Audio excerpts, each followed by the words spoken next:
Promise. Okay. Okay. How Did do you- we stop it? Start recording and, okay, you're all set.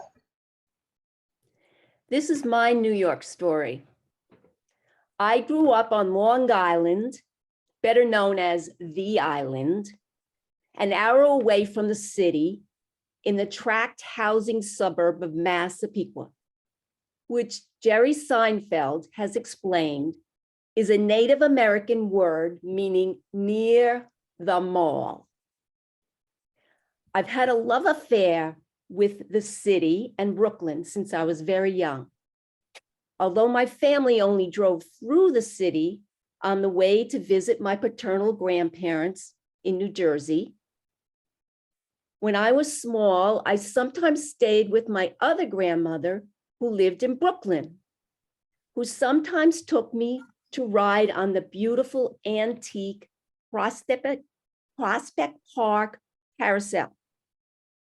When I was older, I once stayed with an aunt and uncle who lived on the Upper West Side.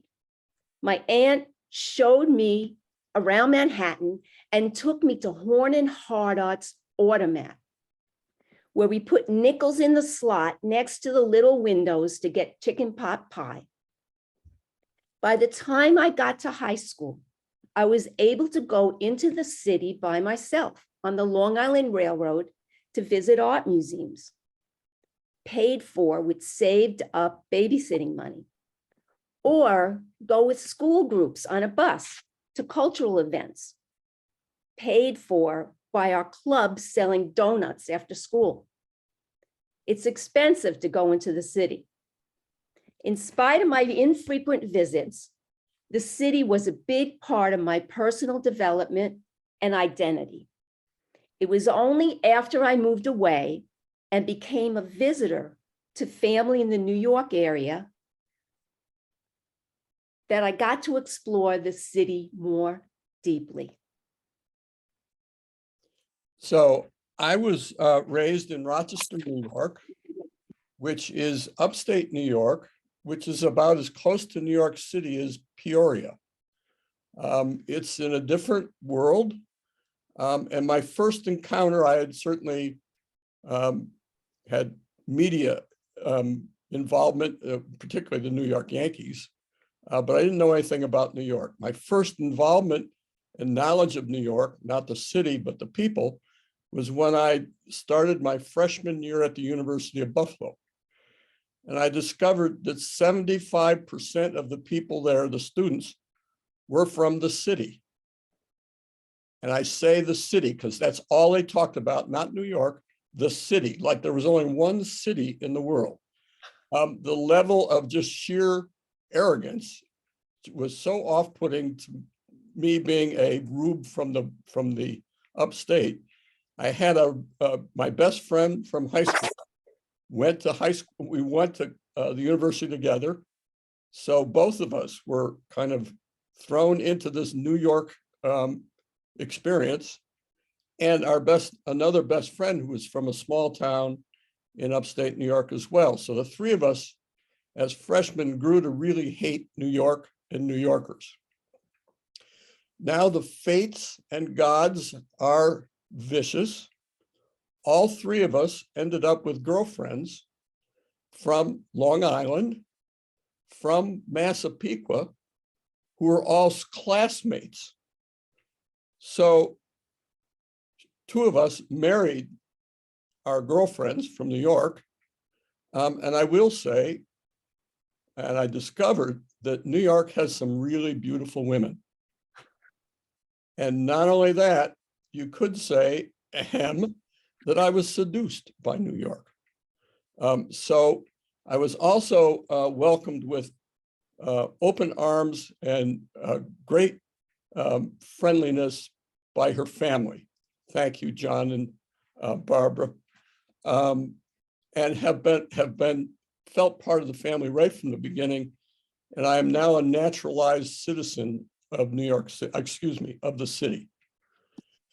So what we're going to talk about today, we spent, Sharon, I don't know what just happened, but we spent, okay. I was going to mention, we have some technical glitches that we've had, and welcome to the technical glitches. So we spent 10 years before the pandemic going to New York City every summer for a month, and then for 2 weeks over Thanksgiving to visit Sharon's family, extended family, scattered all over New York, but also gave us a chance to explore the city beyond the tourist areas. So what we're going to present today is obviously limited because of time. It's limited by our interests and time that we spent in New York, but we want to present a few beloved places that we have fallen in love with and visit often. It's obviously very idiosyncratic. I will provide an overview of what we talk about in with some commentary and a link to my blog, so you can refer in more detail to the places that we've talked about. We will provide, or we will cover a few places in depth, and then we will have honorable mentions, honorable quick mentions of a bunch of other places to give you kind of a rounded out overview. So as we mentioned, we've had some technical glitches, so please bear with us. So this is a map of part of Brooklyn. Brooklyn's much bigger than this map, but we wanted to give you kind of a geographic overview of where we're going to be going and how it's situated. So we're going to be first spend some time in Brooklyn Heights, then Greenwood Cemetery. We're going to cross over to Manhattan Island, which is in the upper left-hand corner there you see, and then catch a ferry and go to Governor's Island. On the first day when we return to Brooklyn, we often take the subway to Brooklyn Heights to stroll the promenade along the upper bay of New York Harbor, where the East and Hudson rivers meet.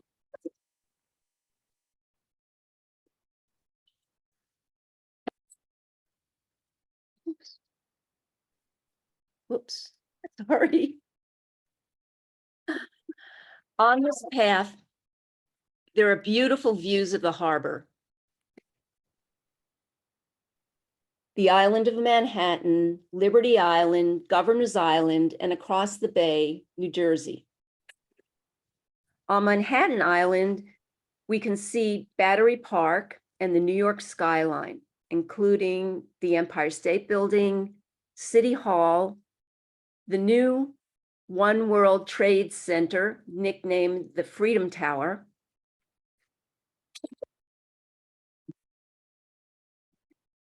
and the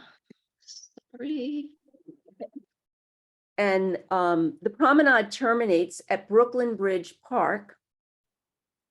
We highly recommend that you actually walk across the bridge, and I'm going to move my, hopefully your view of the participants doesn't block the view of the beautiful Brooklyn Bridge. It's a magnificent experience to walk across the bridge. There'll be thousands of other tourists with you, but it's a beautiful, magnificent structure, and it provides fantastic views of the harbor. It doesn't qualify a hidden gem, so I'll just say that the history and details of the Brooklyn Bridge construction in 1883 as the longest suspension bridge in the world, the first fixed crossing between Manhattan and the then separate city of Brooklyn, is really fascinating. And we went on a guided tour where they told us the whole history of the bridge. So the next stop in Brooklyn is Greenwood Cemetery. The Greenwood Cemetery was founded in 1836. It was the burial place for many of the prominent citizens of New York. And since it was not connected to Manhattan, It was a great escape from the noise, smell, and chaos of New York into this park-like place. It actually became the model that was used for Prospect Park and Central Park later on. But what's important about Greenwood Cemetery, in addition to that, is that during the Revolutionary War, this is where the Battle of Brooklyn was fought. And it was the largest engagement of the Revolutionary War. It was at the beginning of the war, and Washington's troops were surrounded by a much stronger British force that was about to crush them. They snuck out under cover of darkness and escaped the noose, basically, and lived basically to fight another day and to really make the revolution. So this was a really critical point in the war. In the distance here, you see a Statue of Liberty. Torch of the Statue of Liberty is aimed directly at this Battle Hill, which is the highest point in Brooklyn, where that battle was fought. And subsequently, this statue of Minerva, who is the Roman god of arts and also war, was constructed on that spot, saluting back to the Statue of Liberty. It's a very moving site and very historic, and really we found it to be really something very significant for us in terms of historically and visually. And just a note, they're both, this is a goddess and Lady Liberty. So it's two women connecting up. So we highly recommend that you take tours. There are tours that are offered there very frequently. Here I have Bernstein's grave, and the reason why I have Bernstein's grave here is because our tour guide was very entertaining, very informative. She was a Broadway singer, and when we got to Bernstein's grave, she stood up on that bench and belted out a tune from West Side Story in honor of Leonard Bernstein. It was a fabulous New York moment. There's also a chapel at Greenwood Cemetery, and the chapel is not only beautiful in itself, but it is the site for a number of events. We went to an Isadora Duncan dance recreation, including wearing the garments of Isadora when she danced this dance. It's a very intimate place. It was really terrific. They have concerts there often. This is a very active historical society associated with the Greenwood Cemetery. There are lectures, guided nature walks, bird walks, art exhibits, and concerts. So this is really a very active place and also very historic. Now we're going to leave Brooklyn, but you know what they say if you're from Brooklyn, you know what they say about leaving it. Forget about it. But we're going to go anyway. We're going to cross over. Oops, sorry. We're going to cross over into Manhattan. The typical way in which people travel this route is on the subway. And I will say we love the subway, absolutely love the subway. So if we had to say, if there's one or two places that are the essence of New York City, the subway is one. It is an entire city on the move, below ground. The dynamism and the diversity is really quite thrilling. There is a wild variety of people, languages, attire, behavior, entertainment. We've seen Peruvian folk bands. We've seen dancers dancing through in acrobatic handstands through the cars. It's really just fabulous. New York has a reputation for being a rough and impatient breed. We have found nothing but incredible kindness. We've always felt safe. We've seen some really quite astounding acts of generosity on the humbling acts on the subway. And I like sitting in near the back car, and you can see on the right here, it is a moving optical illusion with all these windows, moving trains. It's really very disorienting. It's a kaleidoscopic experience that really captures the city. Now we're going to go over to Governor's Island, which is in the New York Harbor, across from beautiful Battery Park. Take a ferry from Battery Park, and it's a passenger ferry, and to Governor's Island. It was built in 2001. It was opened as a park to provide cool harbor breezes and green relief from the heat and cement of the city, as well as fantastic views of the Manhattan skyline and the Statue of Liberty on Liberty Island. Here, you can play on its 4 themed-based hills: Grassy Hill, Slide Hill, Scramble Hill, Discovery Hill. They've built up these hills from rubble from the building of the Lexington Avenue subway. The rubble from digging underground was brought over to the island in the early 1900s. And then recently they built it into these hills that you can climb. They have a slide that goes way down one of the hills, and they afford you a higher view of Manhattan and the Statue of Liberty. You can also rent bikes, relax on a hammock, visit a colonial village or historic Fort Jay and Castle Williams, view arts events, learn to kayak, attend seasonal festivals and markets, picnic, eat from food trucks, or just relax overlooking the water at an outdoor cafe.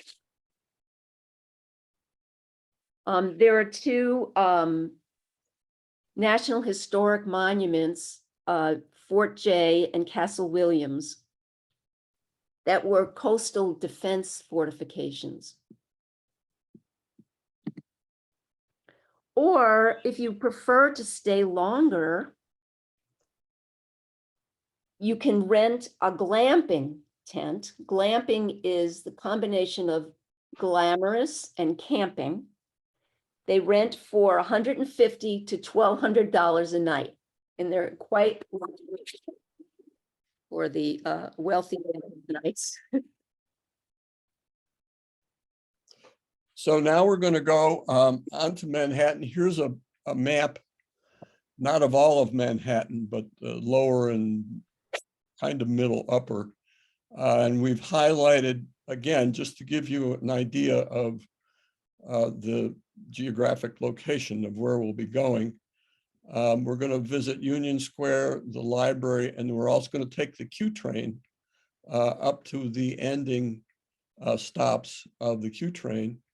And then further up, it's too far up to be on the stop. We're going to take you to some murals.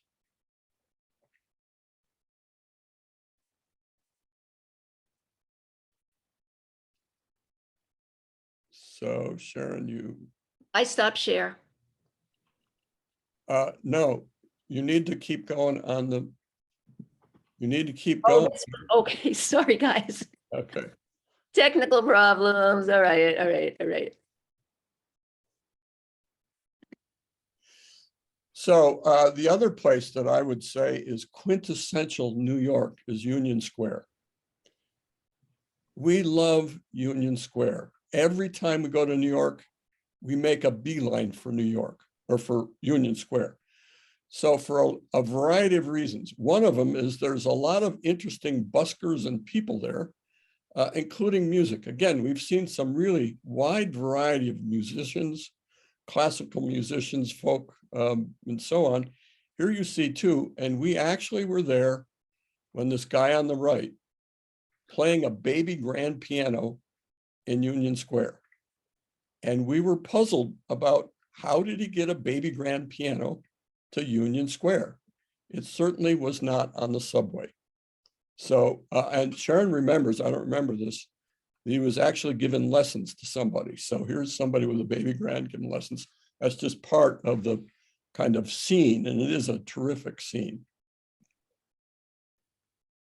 Also, I love watching chess. Now, you don't have to even know anything about chess to gravitate toward the chess boards, because what we have here is an intimate coupling of very improbable people together in deep concentration. And as the entire spectrum of New York shows up, and it's really quite wonderful to see as a cultural diverse event. And you'll see that the boards are usually manned by African-American guys who play for cash. Now, Bobby Fischer played here as a youth. Bobby Fischer's coach played here in his older days. And as you can imagine, there's some really fantastic chess players that arrive at Union Square to take on these hustlers. These hustlers are very, very good. I had lunch. There's a Whole Foods across the way, which we always go to because it's great food and it's cheap. I had lunch with one of these guys, and he was telling me his life story. He quit his job because he was making so much money playing chess that it wasn't worthwhile to work somewhere else. He was a prodigy at 9. He said his father brought him down here when he was 9 to win money. So these guys are really great. And again, it's the whole scene of, and here you see just a few kind of unusual connections. And it's really quite wonderful in terms of the diversity. So in this picture, you can see Whole Foods in the background. I just want to. yeah, don't go any further yet. No. We happened to stumble on Friday night into what is a Friday night legendary ciphers hip hop evening. So what this is there are a group of Black guys. They get in a circle and they engage in a kind of free street poetry hip hop, where somebody will go on a long extended jag of verse, and then somebody else will pick up on the verse in their own style. It's very reminiscent of jazz improvisation. I wouldn't be surprised if they're connected in some way. Now, I never liked hip hop because when I listened to it on the radio, it's the same beat and I don't understand the words. They're going so fast. It's like, what's the point? When we went here and saw it here, I got the point. This is a communal statement of commitment, a fist in the air of protest, a dazzling street poetry, a sense of solidarity, and joyous entertainment. It is absolutely thrilling. As you can see here, a large crowd, at least when we were there, gathers around to watch this. It's really terrific. So we're now going to play you a tape, a video of one of these.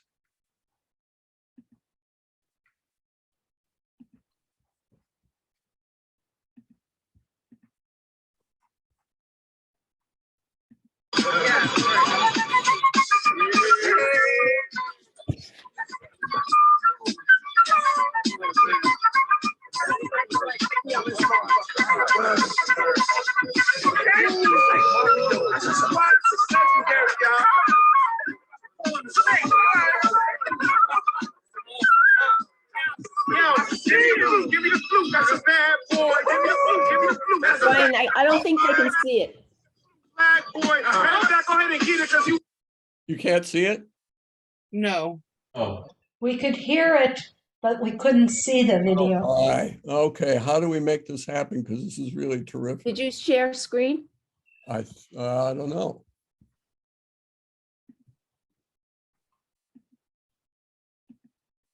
Do you see the share screen button at the bottom? I did not. Okay, my apologies. Share screen. Sorry. All right. Here we go. Let me try this again. My man about to black out. You got the whistle black? Yeah.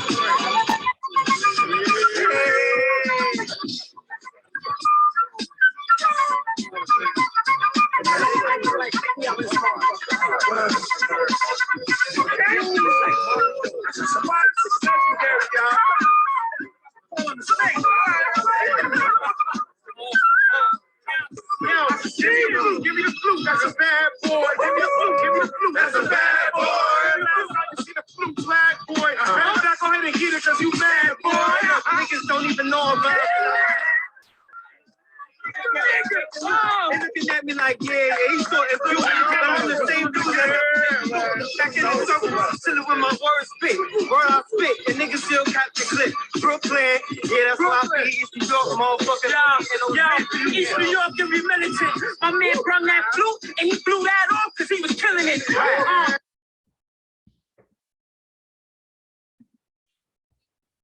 Okay.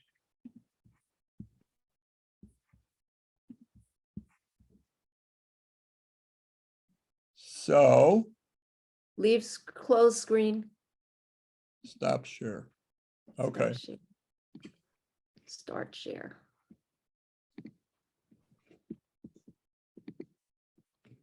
Okay, so you got a little sense of what they don't usually play the flute, but it really is terrific, terrific stuff. You get an idea of the whole communal thing.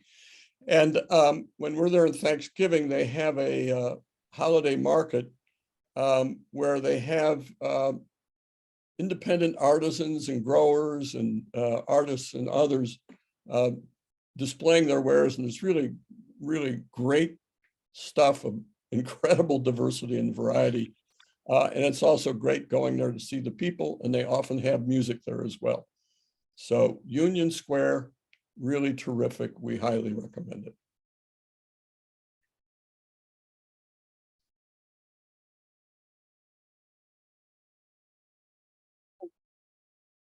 So now we're going to go uptown a bit to the New York Public Library, which was built in 1911, designed by architects Carrier and Hastings in the Beaux-Arts style, as the main library for the New York Public Library system. It spans 2 full blocks along Fifth Avenue between 40th and 42nd Street. You can see in these pictures, the center picture is the front of the building with the main entrance. And you can't see them very well now, but there's a lion on each side, and we'll come back to the lions later. This historic landmark is truly grand inside and out, with painted and carved 50-foot ceilings like on the left, and lots of artwork throughout, lots of reading rooms that are beautiful, beautiful architecture and design. The lions in front were named Patience and Fortitude by Mayor Fiorello LaGuardia during the Great Depression. He wanted to name the virtues he thought were important for pulling through people through hard times. There are free docent tours of the building available twice a day, Monday and Saturday. And we've taken the tour. It's highly informative about the history and the wonders of the building. And just a little note, there's a novel called The Lions of Fifth Avenue by Fiona Davis, which is about a family that there are like secret apartments in the building where caretakers would live with their families, and all these secret elevators and stuff like that. So it's a fun book to read. Behind the library is beautiful and lively Bryant Park, named after the newspaper editor and staunch abolitionist William Cullen Bryant. It sits on top of a massive underground storage space for the library's collection of over 53 million items. It is the largest expanse of green space below 59th Street, where Central Park begins. It serves as the setting for many activities: picnics, massive yoga classes, a reading area with free magazines and book racks, chessboards, an elegant cafe, food kiosks. In summer, public showings of movies and weekly performances by cast members from Broadway productions. You can see the stage on the right-hand side here.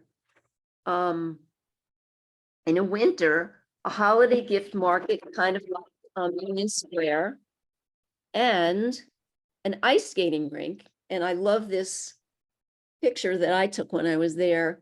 They have these training penguins for little kids to help them learn how to ice skate and give them a little bit of support. So now, hang on, Sorry. stop it. So now we're going to go back to Brooklyn and leave Brooklyn on the Q train. We love the Q train, and we're not alone. It's often voted as the favorite train by New Yorkers. And there's a number of reasons why we like it, but we're going to show you a couple. So when you travel from Brooklyn to Manhattan on the Q train, the last stop in Brooklyn, you go through a tunnel.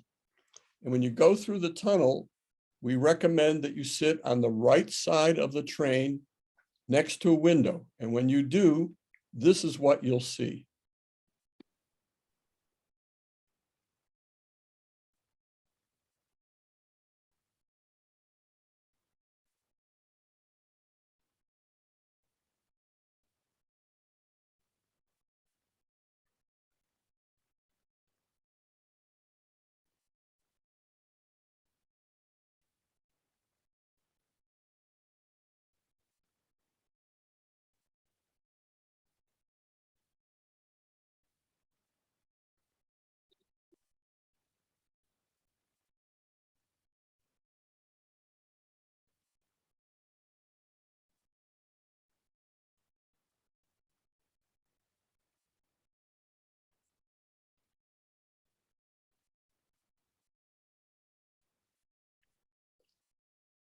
So this is a little gem, and we always make sure we sit so we can watch this. And when you come out of the tunnel, the train then goes on the Manhattan Bridge. And when you go on the Manhattan Bridge, then we recommend you get up and stand on the left side of the train, because you get magnificent views of Manhattan, the Manhattan skyline, the harbor, and the Brooklyn Bridge. So now we're going to continue on the Q train. The Q train, by the way, stops in both Union Square. And I forgot to mention that Union Square is the third largest transportation hub in New York. There's 8 trains lines intersect there. That's part of the reason why there's so much activity there. So we're going to continue on the Q, go past Union Square. Actually, it stops near the Bryant Park as well. And what we're going to suggest is that you go, there were 3 stations that were recently opened after decades of construction. And in these 3 stations on 72nd, 86th, and 96th Street, they had famous artists do mosaics in these stations. Now, the stations, I think the 72nd station is very long underground. So we highly recommend you get off at each one of these and go the whole length of the station, and even go outside, because I think on a couple there's mosaics outside. So here you see several mosaics by Chuck Close. It's really terrific getting up close. And more mosaics where they capture the kind of diversity and whimsical, funny scenes that you would see on the train. And if you didn't know that these were mosaics, you might think you're actually seeing people. So really wonderful works of art at the end of the Q train. So now we're going to go uptown some more on Upper West Side of Manhattan, mostly on Broadway between 137th and 177th Street, to see the Audubon Mural Project. In 2014, the Audubon Society identified 314 birds that have been impacted by climate change. For the Audubon Mural Project, the Audubon Society partnered with a now closed Harlem Art Gallery to create murals of climate-threatened birds throughout the area where John James Audubon's estate previously existed.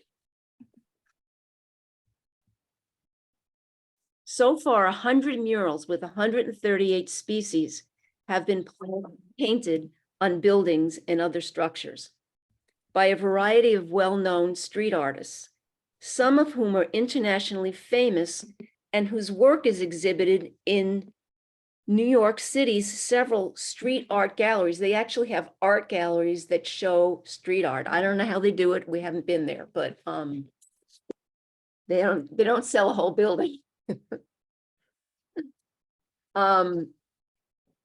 It's best to see the murals on a Sunday morning.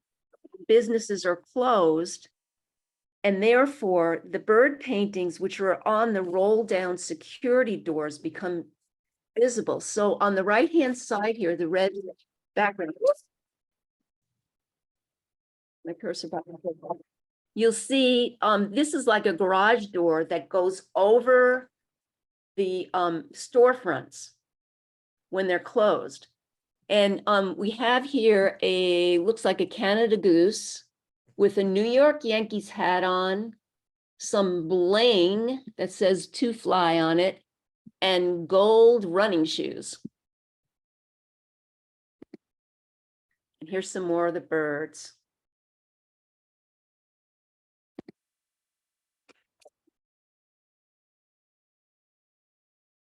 For self-guided tours, there's a map with the locations of the artwork online.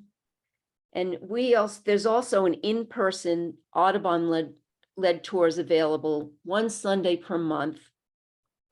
So we highly recommend it. And so Brian's gonna, on his blog, and we'll give you the address to his blog, he's gonna have links to all this information if you want to follow up.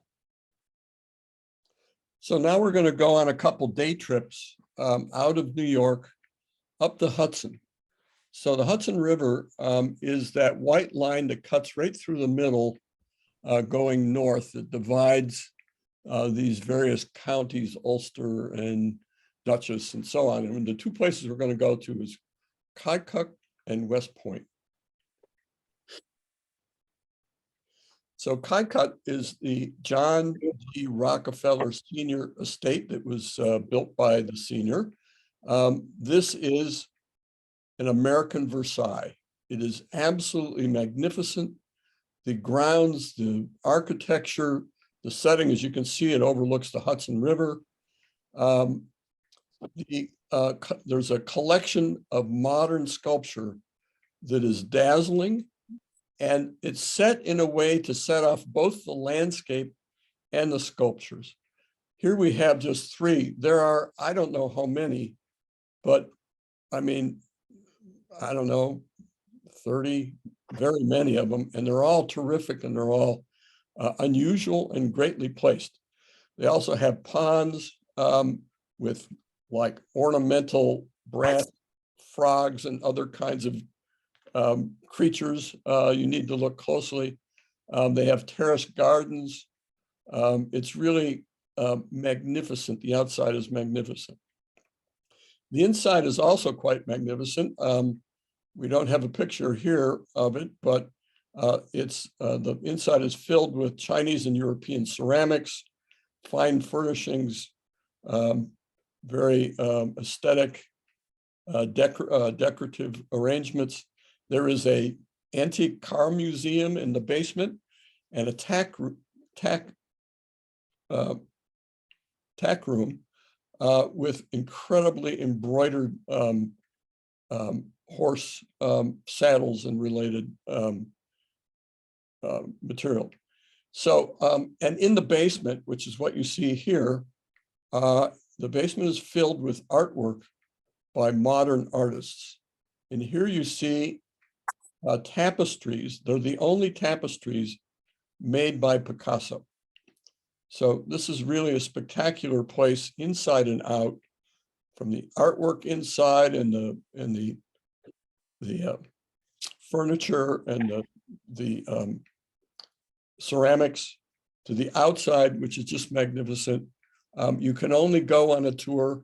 The tour was very informative and we highly recommend it. And you can get both of these places we're going to mention. You can get there on a train. It's about an hour north of New York. A short drive away from Caicut is Union Church, the family church of the Rockefellers. It's a small and simple stone church with magnificent stained glass windows. John D. Rockefeller Jr. commissioned Henri Matisse to design the rose window in honor of his late wife, Abby Aldrich Rockefeller, who was a major patron of the arts, as evidenced by the artwork at Caicut. She was also a co-founder of the Museum of Modern Art. Matisse designed the window and he died just 2 days later. So he was able to finish it. And I guess they had a glass artist that actually finished the actual window. 9 years later, after Abby died, and they put in the Matisse window, John Dee's children commissioned, John Dee died, and his children put in a Marc Chagall window, large blue window called the Good Samaritan, which was installed across from the rose window in the church. So there's the Good Samaritan installed. And on the right-hand side is another one. To complete the church's windows, 8 other Chagall windows were designed to coordinate with the colors and design of the other. They were all Chagall windows. They were all added by the family. There was a volunteer guide in the church explaining its history, and we actually were the only visitors when we were there. So I do want to mention that we've actually spent a month in France visiting the great churches with stained glass in France, and that little gem really warrants is the equal to the kind of stained glass that you see in Europe. It was just absolutely magnificent. So now we're going further up the river to West Point. We went on a tour of West Point. We didn't know what to expect. We knew that it was interesting. And what we found was it was a very moving experience that evoked reverence and gratitude. It was really, really quite affecting. So on the left, you see a map. You can see why it's called West Point. There's a point that sticks out in the Hudson River. at a bend in the Hudson River. And during the Revolutionary War, the colonialists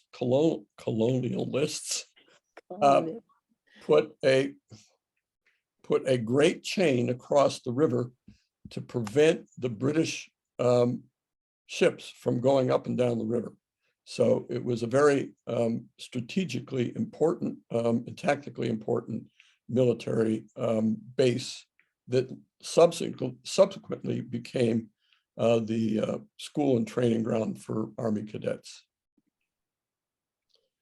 So as I said, this really evoked, the whole experience evoked a sense of reverence and gratitude.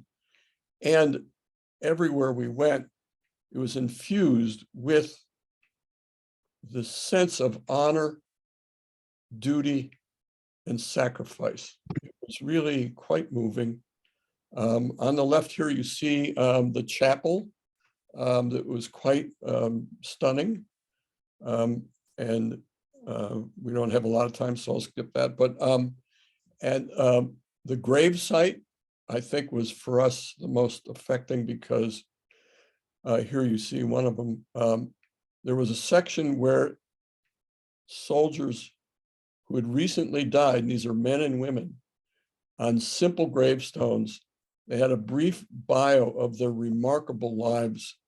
It was such a tragic, sorrowful experience, seeing these young people in the bloom of life, having lost their life for our country. And there were a number of statues. What you see here is an image of the battle monument for the Civil War. So now we don't have a lot of time, so we're going to go through quickly some other what we think are hidden gems that are worthy of mention, and simply because of time, we don't have time to give great detail to them. So since we have about 5 minutes-ish, we'll go a little fast. So in terms of museums, and then again, these are kind of off the beaten trail, we think. The Tenement Museum is fantastic. It's a restoration of a tenement of an immigrant family at the end of, or toward the end of the 19th century, with their history and story. We went on a walking tour of the neighborhood, which was really an eye-opening experience for me. It gave me an understanding about how the immigrant settlers, particularly the Jewish settlers, created social systems that later became the model, and actually some of the people involved were involved in the New Deal by the Roosevelts who took this. So that's the Tenement Museum. There's the Intrepid Sea, Air, and Space Museum. This is the aircraft carrier from World War II that you can walk on the deck and walk underneath and through the various compartments. And there's a history of its role in World War II that was quite fascinating. There's also a nuclear sub, a Concorde jet, and a space shuttle there to visit as well. Down here on the left is the J.P. Morgan Library Museum. J.P. Morgan, who was a banker and financier and had some very influential impact on our economy and finances for the country. He had a mansion in Manhattan, and he didn't have enough room for all his books. So he had a library built. It was a private library. And then he collected from around the world rare books, manuscripts, musical scores, rare objects to have in his library. There's a book called The Personal Librarian about, it's not a memoir, it's nonfiction about Bella DaCosta Green, who was his personal librarian, and she did a lot of the negotiation and acquiring, went to Europe and stuff and acquired early Bibles and all kinds of stuff. When we were there, we saw there were musical scores from like the Beatles and Dvorak. I mean, it's just incredible place. But it's just beautiful because this room and the building includes his library with furnishings imported from Italy, Renaissance era wood and furnishings. But this room it's 3 leveled stacks. You can see the stacks.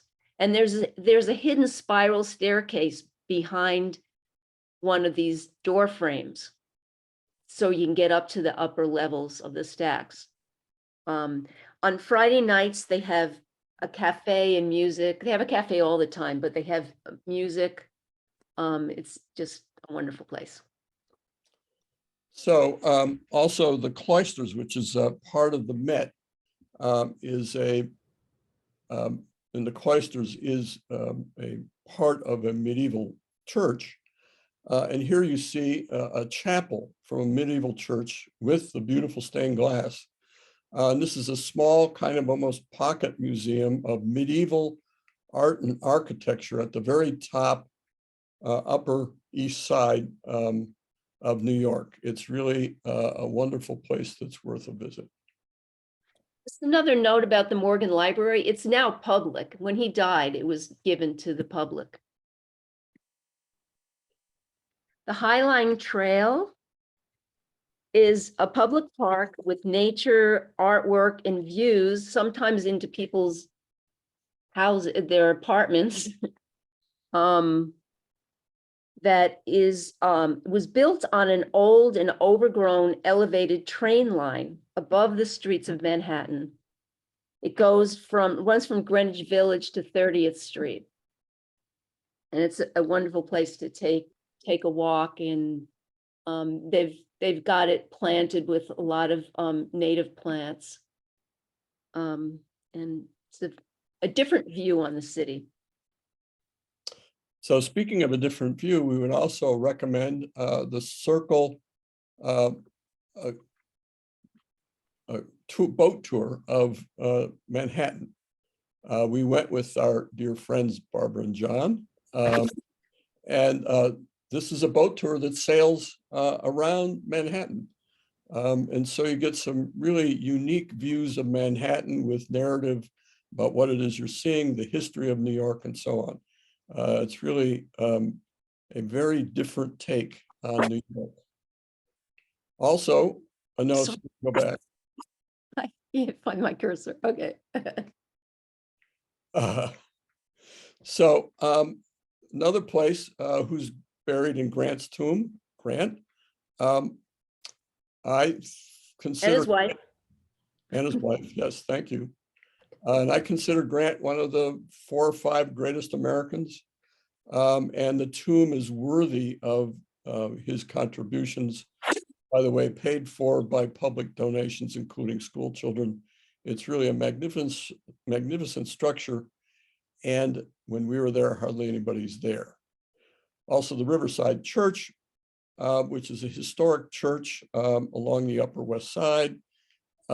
It's been a source or point of social justice and protest prior to the Civil War, and continues to this day. And the stained glass windows are as close as we've seen to the Chartres windows in France. And I think they might have been modeled after them in terms of the color and so on. The stained glass windows alone are worth the trip, in addition to the magnificent architecture.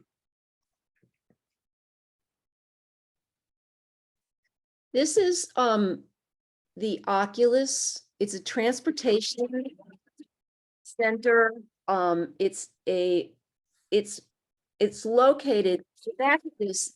It looks like a bird, and in back of it, the tall building in back is the One Trade Center, the Freedom Tower, completed now. And the Oculus is both a mall the PATH trains to New Jersey go through there, and the subway trains go through there. And then there's a big open space that is used as an exhibition center. Here's another picture from a different angle of the Freedom Tower with the Oculus, one of the wings. And inside, it looks like, I think it's like being inside the belly of a whale, but these ribs, they could be the inside of a bird, I guess, too. Okay, so now we're going to briefly go back to Brooklyn with three things. One is the Brooklyn Japanese Garden is absolutely magnificent. It's the busiest or most visited Japanese garden outside of Japan. When we've been there, it really has not been very crowded. It's really a quiet, beautiful space next to Prospect Park. It might even be a part of Prospect Park, which itself is a worthy destination, although certainly not as grand as the Central Park. And also next to the Brooklyn Museum, which is the second largest museum in New York. Coney Island is a favorite of mine. Coney Island still carries kind of the tawdry edge of its nickel empire in the early 20th century, where it was a carnival midway freak show and thrill rides. They're not all there now, but it's a very interesting place. Nathan's Hot Dogs is there. That's where they have the hot dog eating contest. And the Coney Island Cyclones. And this is a baseball team. We went there at night, and at night, the roller coaster is lit up. And so you'll see in center field will be dark, and then a roller coaster go over above center field stadium. We don't have a lot of, okay. And last one in Brooklyn is the Brooklyn Academy of Music. This has, it's actually a setting with various studios and not studios, but theaters for theater, dance, music. We've seen a number of films, art installation, and they're on the edgy side. And we really like checking that out. Okay, these are very quickly a couple of day trips. Storm King Art Center is a sculpture park similar to our Lohmeyer Sculpture Park.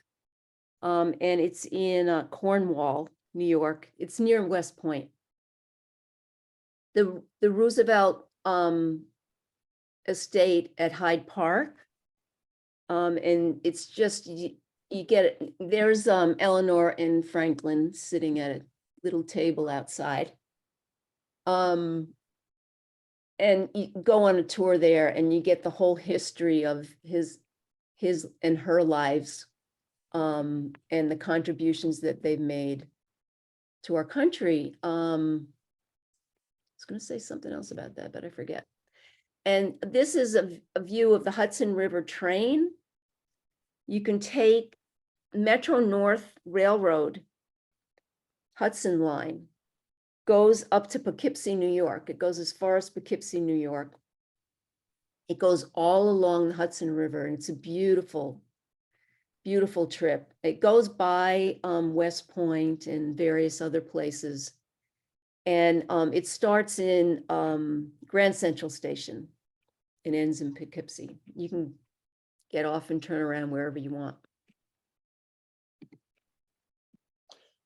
And I will provide a summary, well, actually an overview or kind of pretty much discussion or a copy of what we're talking about, along with links to related web pages. If you're interested in following up, it's on my blog, December Songs.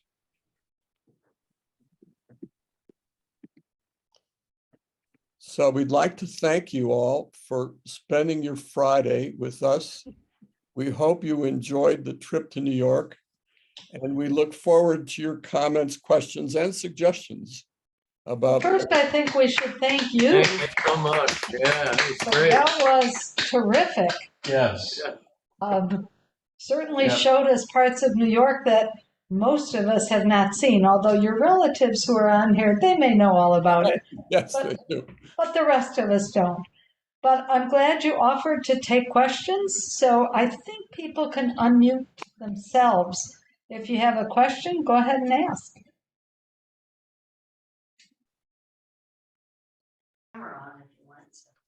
Can't really I see. had a question. You showed a lot of pictures during the day. What do you do in the evening? Do you go out to musicals or plays or visit family or concerts, Yes. Broadway? Yes. So we were trying to do hidden gems, but there are some wonderful things. Obviously, the theater and the opera and lots of things to do. But a lot of our time we spend trying to get together with our family. Some of them are here. Well, and also, Um, I'm sorry. Go ahead, Brian. So we've tried to go to some jazz clubs. So we've been to the Blue Note. There's a couple little corner jazz places near Brooklyn where we stay. There's a place called Joe's Pub, which has some great music, Barbara and John, and a couple other places that we've been. And we couldn't find the name of this, but we went to one that's in Lincoln Center. It's on top of Lincoln Center. There's all windows all around it. We went at night and they play music, and it's a small venue, and it was absolutely magical. Yeah. So Classical. yeah, we do try to, and we'll say that we're riding the subway at night, and we have not felt at all. It might have changed since COVID, I don't know, but we have really and it's very different than it was in the 70s. So we feel very safe, and we're traveling at night to lots of different places.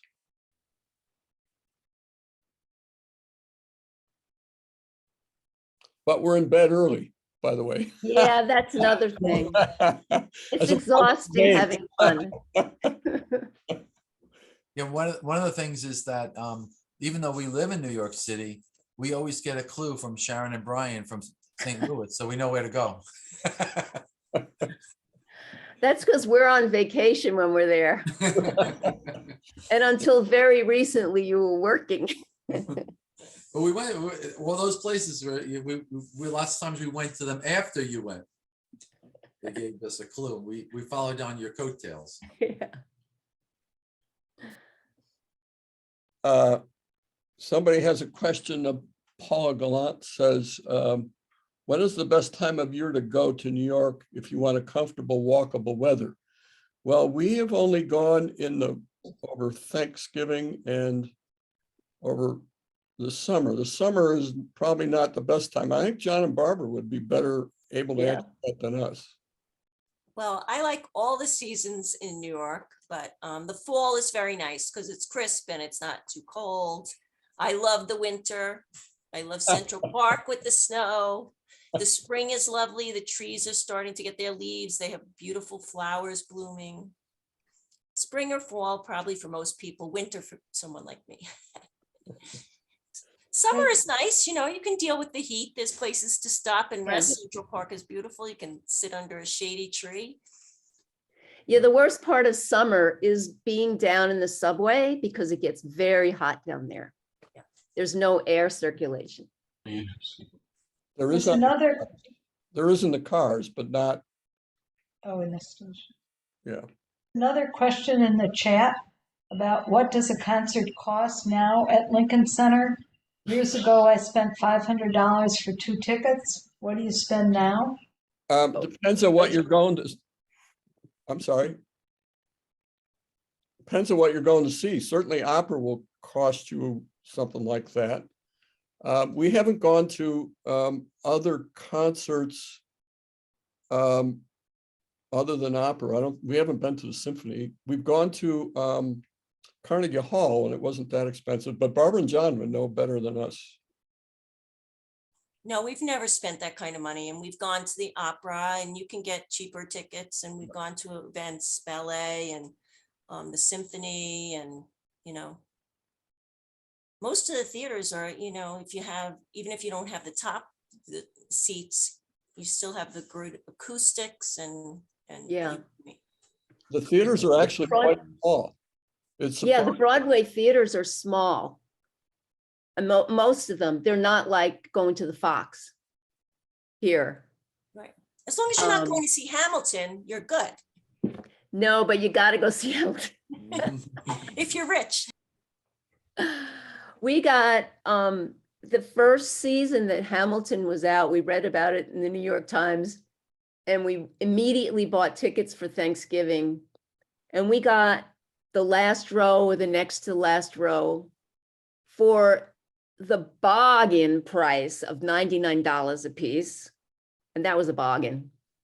But you also can go to there's a booth in Times Square. Times Square called Tix. And they do same day tickets, and some of them are like 50% off. So you can get into a show, and it's, you know, selected shows, and it's different every day. Yeah. And you do have to wait online, but you can get some bargains. A New York bargain is a very important thing.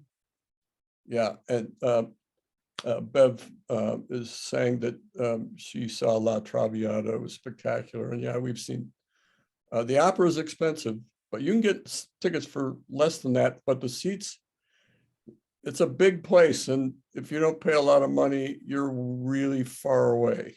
But most, as Barbara and John have said, we've gone to lots of stuff. We've never paid that kind of price, except for opera.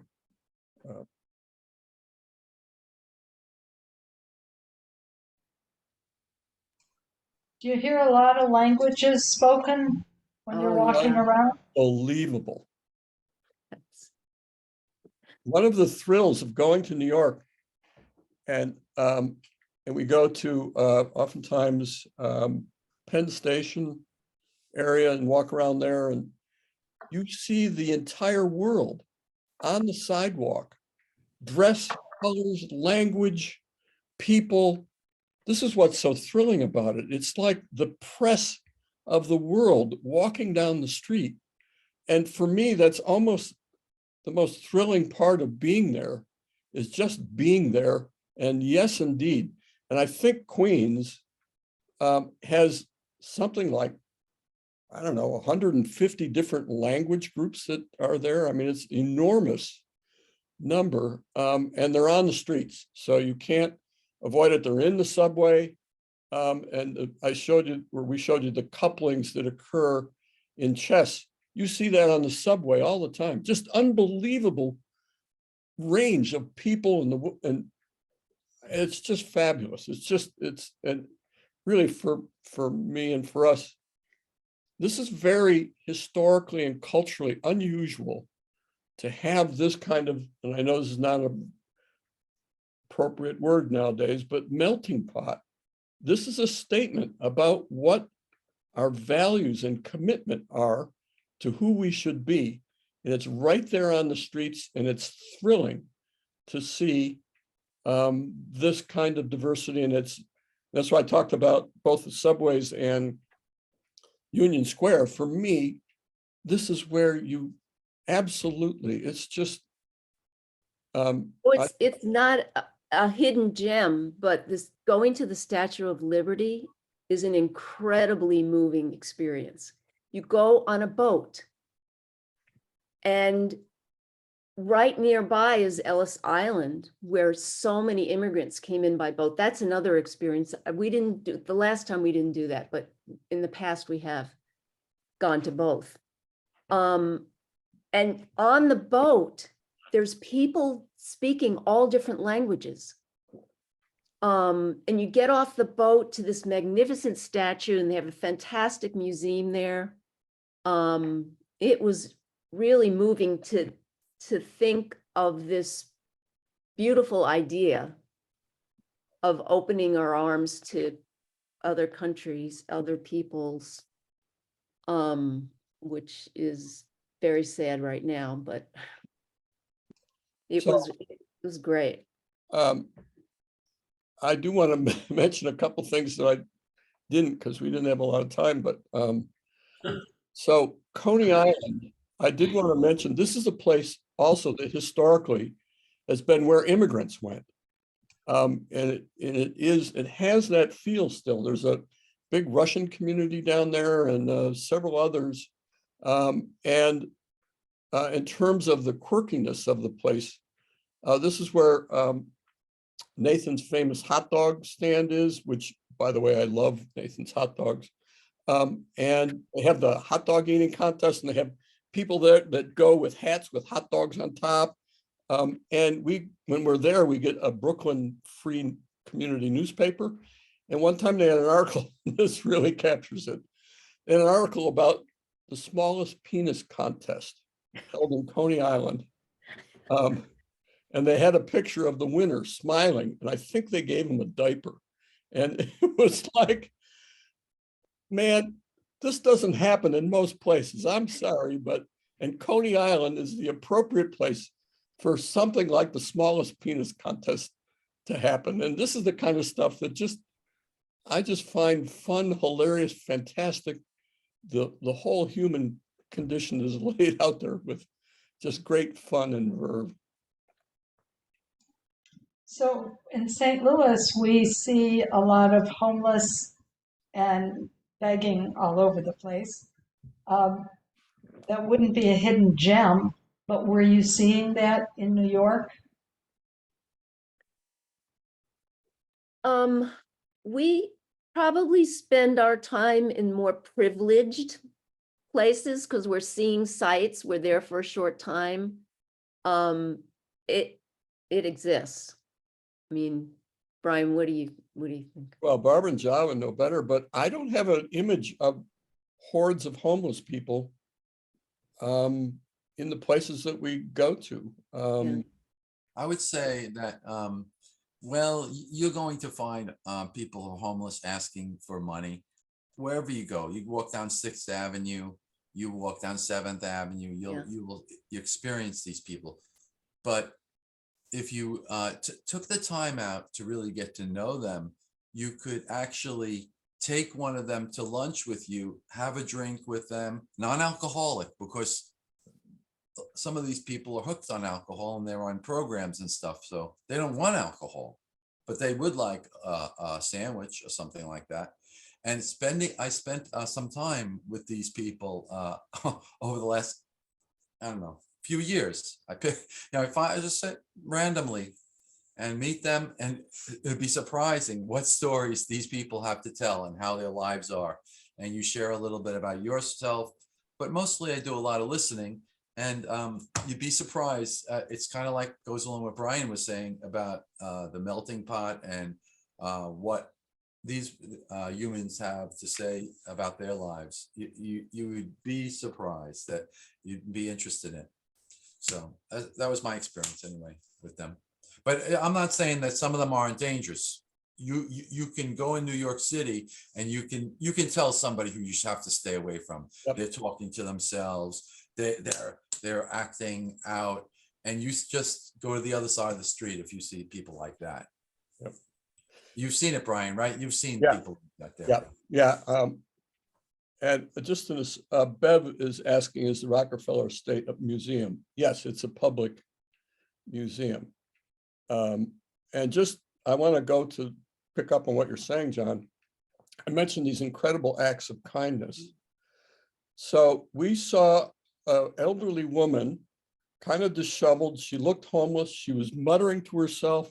She was wandering around very, and so we kind of walked around her and it was on the subway platform. On the subway platform, yeah. And this guy, a construction worker with a construction hat and boots and all that, went over and asked her what she needed. And she said, I've been here for a day. I don't know how to get out. And he said, well, take my arm. I'll help you get out. And so this guy you know, we have all these images of, you know, and so I walk by her like, you know, gee, I don't want to encounter her. And this guy with his helmet on, hard hat, takes her by the arm and leads her out. And we've seen other things like that on the subway of just surprising kindness Kindness. that is just uplifting. It's just really. You can't, when you're sitting on a subway train, if you take out a map, inevitably somebody comes over and said, can I help you? You're standing on a street corner and you take out a map. They ask you, can I help you? Somebody does. Yeah. Are there more questions? Well, I want to thank Brian and Sharon again for a great presentation. It was very clear. You were really prepared. Very impressive. So thank you for that. Thank you all for coming. I wanted to let you know the next presentation is November 18th, and Sharon Poe will be talking about a hike through Croatia. Should prove to be very interesting. Mhm. So thank you all for coming. And Brian, do you want to repeat your the URL for your blog? Yeah, it's just decembersongs.com.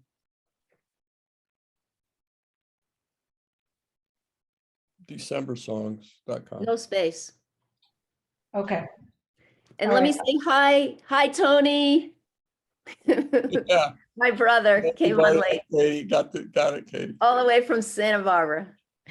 Wow. Sharon and Brian, instead of everybody can hang up, but as long as we don't disconnect the Zoom, that gives you a minute to read all the very nice comments that are in the chat. Once we hang up, I believe the chat disappears. So if anybody wants to go ahead and hang up, you're welcome to do that, but I'm not going to end the whole thing. And Louise, if you're listening, please don't end it from your end either, so they get a chance to read the chat. And Brian, since you recorded the video, it will save a little. Oh, I didn't stop. It'll save a little document with the chat in it. Oh, it does. I didn't realize Oh. that.